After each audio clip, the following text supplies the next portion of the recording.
तो शिव साठ and classes में स्वागत है आपका। मैं मुकेश पांडे। आज आपको हम अपने एक ऐसे स्टूडेंट से मुलाकात करवाएंगे जो कि ईएसआईसी में यूपी ट्रिपल एससी के थ्रू, तब जो है ईएसआईसी यूपी ट्रिपल एससी के थ्रू आया था, उसमें आप ये 2016 में सिलेक्ट हुए हैं।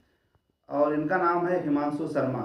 और ये बहुत ही अच्छे, बहुत ही मेहनती और होनहार स्टूडेंट रहे हैं। इनके साथ करीब स्किल टेस्ट में तो करीब 18-19 बच्चे पास हुए थे, लेकिन किन्हीं कारणों से फाइनल मेरिट में उनसे बाहर हो गए थे, तो उसमें 6 लोग पास हुए थे। तो इनमें हिमांशु शर्मा जी हैं और ये कानपुर के ही हैं। और इनके साथ ये अच्छा रहा सौभाग्य इनका कि इनको कानपुर में ही इनकी ज्वाइनिंग हुई। और दूसरी चीज़ इससे भी अच्छा रहा, इनके घर से महज 100 मीटर दूरी पे ही इनका ऑफिस है। इनके घर से इनके ऑफिस की दूरी ज़्यादा 100 मीटर, और 100 मीटर मतलब वॉकिंग डिस्टेंस, बिल्कुल घर से निकलते 2 मिनट में ही अपने ऑफिस। ये इत्तेफाक रहा और इनकी मेहनत रही कि आज ये एसआईसी में स्टेनोग्राफर के पद पर हैं। और आज हम इनकी आपसे मुलाकात करवाएंगे। ये आए थे, इनकी बहन की शादी तय हुई है दीदी की, तो उस खुशी में हमको मिठाई खिलाने आए थे। तो हमने कहा अभी थोड़ा सा अपना एक्सपीरियंस और भी बच्चों को शेयर करिए, जिससे और भी बच्चे इनकरेज हों और आप लोग भी होपलेस ना होइए। और ये आपको अपने बारे में सारी चीज़ें आज ये खुद ही बताएंगे कि आप लोग कैसे तैयारी करें, किस तरह से करें। कभी आपको विचलित नहीं होना है, अपने ही दृढ़ इच्छा शक्ति के साथ जिस चीज़ में ही लगे हैं।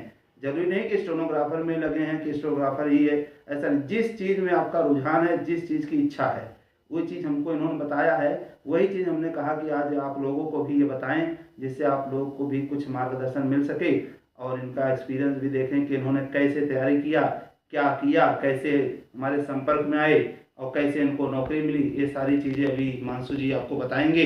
तो हिमांशु जी आप बताइए कुछ बच्चों को। सबसे पहले सभी प्यारे साथियों को मेरा नमस्कार। आज मेरा नाम हिमांशु शर्मा है और 2016 वर्ष में यूपी ट्रिपल एससी का जो फॉर्म आया था उसमें मैंने अप्लाई किया था और मेरा सिलेक्शन उसी वर्ष हुआ था। और इस टाइम यूपी ट्रिपल एससी की तरफ से मुझे कर्मचारी राज्य बीमा योजना विभाग दिया गया, जिसमें मैं पिछले लगभग 6 वर्षों से कार्यरत हूँ।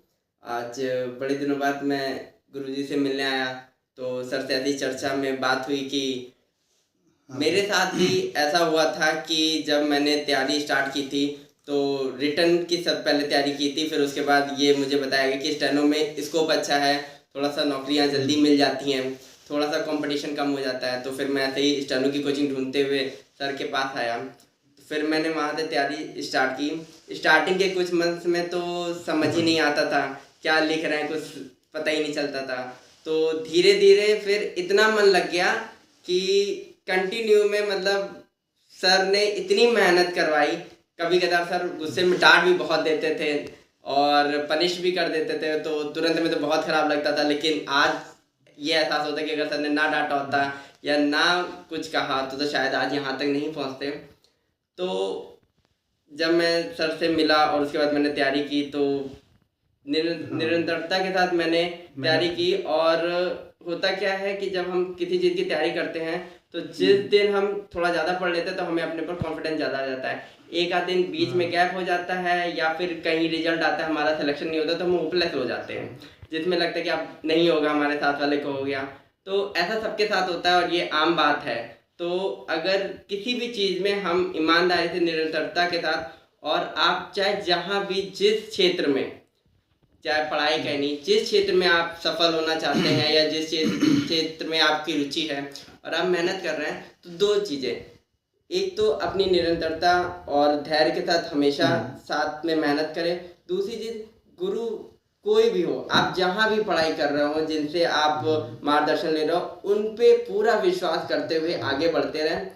कभी कदार होता है कि हमारे साथ वाला कहीं और पढ़ रहा होता है तो उसका सिलेक्शन हो जाता है, फिर हमें डाउट होने लगता है खुद पर भी और सर पे भी कि क्या हम सही पढ़ रहे हैं। तो आज ना कल जो मेहनत करते हैं उनको सफलता जरूर मिलती है। मेरे साथ भी ऐसा हुआ। मेरे को 2015 में मैंने दिया था, तो स्टार्टिंग मुझे हार्डली ऐसे 4-5 महीने हुए थे तब सीखते हुए। तो मेरा नहीं हुआ था, तो मैं निराश हो गया था। रिटर्न तो हुआ था, बस स्किल में मेरा सर रुक गया था। रिटर्न तो क्वालिफाई हो गया था। तो मुझे लगने लगा कि शायद नहीं होगा या मैं स्टेनो नहीं कर पाऊंगा। ये चीज हमें याद है बिल्कुल। अब क्या करें, तो मैं बैंक की तरफ भी जाने लगा। तो मैंने सर से चर्चा की, तो सर ने मुझे कहा कि मेहनत करिए, एक ना एक दिन सफलता जरूर मिलेगी। ऐसे 10 जगह या माइंड मेकअप करके इधर उधर जाने से कहीं कुछ नहीं होता है। तो उसके साथ मैं आगे बढ़ा और 6 महीने बाद 6 महीने बाद ही अब मेरी किस्मत कह लीजिए या जो भी कह लीजिए, 6 महीने के बाद फिर से आयोग ने वैकेंसी निकाली और मैंने उसमें दिया। मेरा रिटर्न निकला, स्किल निकला, फिर इंटरव्यू फिर हुआ, फिर फाइनल में मेरे को सिलेक्शन हुआ और सौभाग्य से मुझे नौकरी मुझे घर के बहुत पास ही मिल गई। तो मैं आप सभी से अपना अनुभव यही कहना चाहूँगा कि एक टाइम वो था कि जब स्टेनो से मुझे डर लगने लगा था 3 महीने बाद कि ये क्या लाइनें वगैरह खींच रही, को समझ नहीं आ रहा। और एक टाइम ऐसा आ गया था कि कोई हिंदी में भी बोल रहा था तो वो स्टेनो में ही लिख जा रहा था, मतलब माइंड में इमेज चलने लगी थी कि ये चीज ऐसे सिंबल बन जाएगा। तो इसमें मैं अपने से ज्यादा मैं सर को धन्यवाद देना चाहता हूँ कि सर ने बहुत मेहनत कराई, क्योंकि मेहनत करने से ज्यादा करवाने वाला अगर अच्छा होता है। कहते हैं कि मार्गदर्शन, रास्ता सबको पता होता है, लेकिन रास्ते में जो गड्ढे हडल होते हैं वो अगर बताने वाला मिल जाता है तो फिर उससे बहुत ज्यादा सहायता मिल जाती है। आपको उन चीजों से नहीं लड़ना पड़ता है जिनसे बाकी लोग लड़ के गिर चुके होते हैं। तो आज मैं जहाँ पर भी हूँ सर की वजह से हूँ। नहीं, आपने बहुत मेहनत की है, बहुत मेहनती रहे हैं लोग, हमारी वजह से नहीं, सब अपनी वजह से हुए। लोग काफ़ी बहुत अच्छे स्टूडेंट रहे हैं लोग। इनका करीब उस समय 30-35 बच्चे ऐसे थे जो बहुत ही अच्छे थे, और जो 19 हुए थे लोग सब कहीं न कहीं कुछ एसएससी में निकल गए। उसके तुरंत बाद 16 में एसएससी में भी काफ़ी लोग निकल गए, और उसके बाद फिर कोर्ट में करीब 7-8 बच्चे कोर्ट में निकल गए। मतलब कोई रुका नहीं है, तो कोई रुकता नहीं सब्जेक्ट में, बस थोड़ी सी कठिनाइयाँ आती हैं जो आपने बताया सही है। शुरुआत में या तो बच्चा भागता है या तो जब वो सीख जाता है तब वो थोड़ा सा मिसगाइड होता है कि अब ये कर लें वो कर लें, तो 20 जगह जाने से ही दिक्कत में आता है कि नहीं है। मैं यहाँ पे आप सभी साथियों से ये जरूर कहूंगा कि आप किसी भी चीज की तैयारी कर रहे हो, बैंक एसएससी किसी भी चीज की, उसमें लगन निरंतरता के साथ जरूर लगे रहे, क्योंकि आपको नहीं पता होता कि हो सकता है कि अगला नंबर आपका ही होता है। और उससे पहले आप अपना धैर्य छोड़ के अगर अपनी फील्ड छोड़ेंगे तो जिस फील्ड में आप थे वहां से आपने 1 से लेकर 99 तक आप पहुंच चुके थे, लेकिन नए फील्ड पे जाने पे आपको फिर से 0 से शुरुआत करनी पड़ेगी। और फिर एक चंद लाइनें मैं यहाँ जरूर कहूँगा, जब आंखों में अरमान लिया और मंजिल को अपना मान लिया तो फिर मुश्किल किया और आसान किया, बस ठान लिया तो ठान लिया।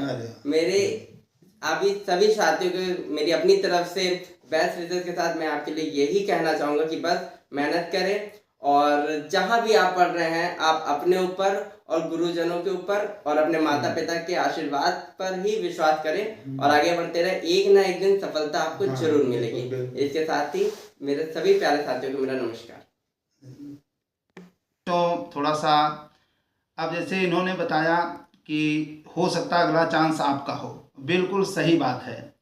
कभी ऐसे तमाम एग्जाम्पल हमारे पास एक नहीं कम से 50 बच्चे ऐसे रहे जो किन्हीं कारणों से एक में नहीं हुए, लेकिन उनके साथ ये अच्छा रहा, इनके साथ भी रहा है। ये एसएससी में, इसके पहले जो एसएससी 14 में आए थे, एसएससी में रिटर्न इनका शायद नहीं हो पाया था, लेकिन अगर मान लीजिए एसएससी में हुआ होता तो हो सकता है इनको चेन्नई और चंडीगढ़ और अहमदाबाद कहीं मिलता था। लेकिन देखिए तुरंत दोबारा 6 महीना बाद यहाँ यूपी ट्रिपल एससी में हुआ, घर में नौकरी मिल गई। तो यही होता है, होना जो अच्छा होगा तो आपके भाग्य में जब बड़ा लिखा हुआ है तो छोटा कैसे मिले। तो ये काफ़ी चीज़ें हैं, तो आपको बस होपलेस नहीं होना है, आप लगातार लगे रहना है।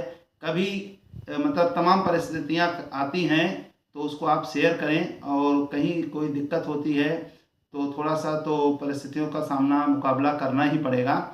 और काफ़ी बच्चे ऐसे होते हैं जैसे सीख लिए या मान ली रिटर्न, उनको लगता है कि यार रिटर्न तो निकाल लिया, अब इसकी तैयारी कर लें, फिर ये निकाल लिया तो रिटर्न की तैयारी कर। ऐसे 95% इस सब्जेक्ट में, हमारे सब्जेक्ट में तो हम देखते हैं, बाकी का हम नहीं बता सकते।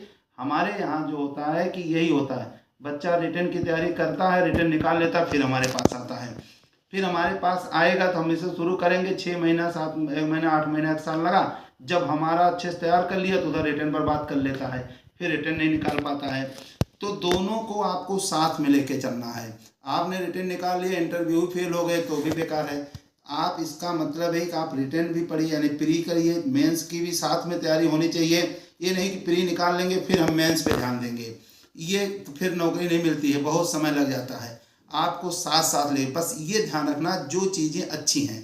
सपोज आपका रिटर्न अच्छा है तो आप रिटर्न पे थोड़ा सा कम कर दीजिए, स्किप पे ध्यान दीजिए। रिटर्न में भी मान लीजिए मैथ, अंग्रेजी, रीजनिंग तमाम चीज़ें आती हैं, तो उसमें इंग्लिश आपका मान लीजिए बहुत अच्छा है तो इंग्लिश को एकदम से ख़त्म ना करिए। बच्चे क्या करते हैं, ये तो हम अपना अनुभव बता रहे हैं, देखते हैं, वो इंग्लिश अगर उनकी अच्छी तो इंग्लिश को बंद कर देंगे, बिल्कुल पैक रख देंगे, मैथ पे लग जाएंगे। पता चला मैथ तो अच्छी की, उधर इंग्लिश बेकार कराए। एग्ज़ाम में तो सभी बराबर नंबर के आने हैं। तो कहने का यही है कि आप लोगों को अपना बना के रखना है कि कोई जो अच्छी है उसको हम और बेहतर करें और जो खराब है उस पर हम और मेहनत करें। यानी अगर हमारी मान लीजिए इंग्लिश में 50 नंबर आ रहा, 100 में 50, हम उसको कोशिश करें 60 आए, और मैथ में 80 आ रहा तो उसमें हम 90 प्रयास करें। ये नहीं कि 90 आ रहा मैथ में तो हम उसको 70 करें, इंग्लिश में 20 आ रहा तो उसको हम 80 करें, तो फ़ायदा क्या मिला आपको। यानी जो अच्छा है उसको और बेहतर करें, जो कमज़ोर है कमज़ोर है आपका, उस पर थोड़े से और ज़्यादा से ज़्यादा मेहनत करें, उसको और अच्छे से निकालें। तो नौकरी पाने के लिए आपको प्री, मेंस, इंटरव्यू जो भी एग्ज़ाम में है सबको साथ लेके चलना होगा। जो चीज़ कमज़ोर है उस पर थोड़ा सा और फोकस करिए और मेहनत करिए। बस यही हम कहना चाहेंगे बच्चों। धन्यवाद, नमस्कार।